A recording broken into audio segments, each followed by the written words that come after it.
Today in Algebra 2, I am continuing Chapter 2. I wanted to split up equations and inequalities separately because with inequalities, I can not only show you how to solve them and remind you of some of the facts of them, but I can also show you and remind you how they are graphed. So let's get started. So here, I've just got a regular inequality. It's greater than, okay, so let's start by solving this as if it was a regular equation. So 3x, 5 minus 2 is 3. 3 divided by 3x is greater than 3 divided by 3, which gives me x is greater than 1. Since it is no negatives involved, I can just simply graph this. So I'm going to go here. I'm going to go zeros here, so I'm going to go to positive 1. I'm going to put an open circle and then draw my arrow out to the right. Okay, let's look at this next one. So here I need to get everything, I need to get the x by itself, so I'm going to subtract 4. Negative 5x is greater than or equal to 24 minus 4 is 20.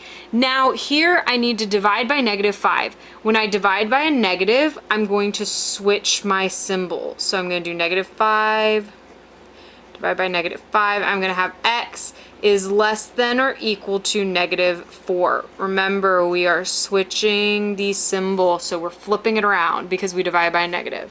Again, I'm going to draw my graph. I'm just going to put negative 4 right here.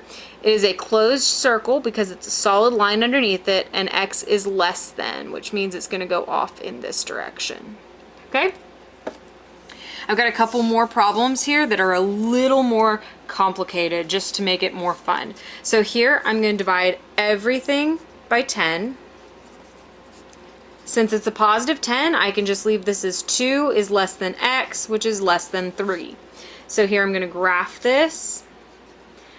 0, 1, 2, 3, 4. So I'm going to put an open circle on 2. An open circle on 3, and it's less than 3 but greater than 2, so it just goes and connects right between them. Okay, very short graph. So let's look at this one. I need to get the x by itself, so I'm going to subtract 4 from all three sides.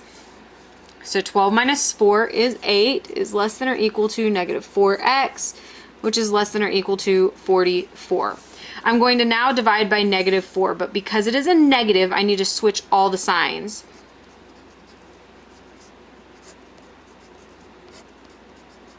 Okay, so I need to switch both of these. So these are now facing this way, okay? And that's going to leave me with singular x.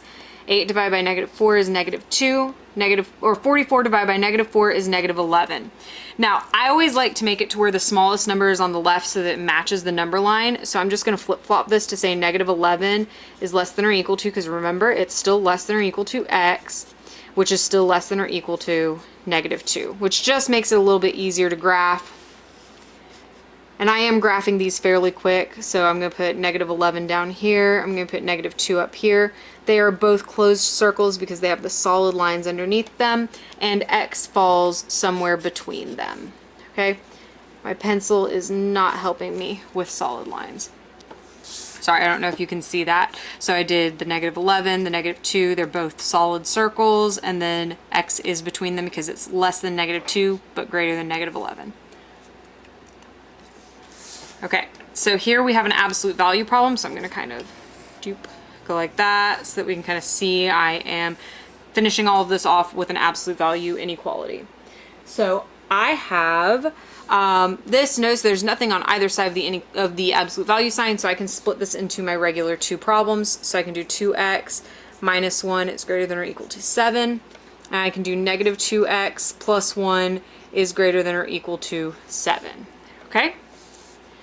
So I'm going to add 1 to both sides. I have 2x is greater than or equal to 8. Divide by 2. And I have x is greater than or equal to 4. I'm going to subtract 1. Negative 2x is greater than or equal to 6. Divide by negative 2, which means I'm going to switch my symbol. I'm going to have x is less than or equal to negative 3. So here I've got to graph this, and the absolute value ones end up being slightly different lines. So absolute value, I'm going to put my 0 in the middle.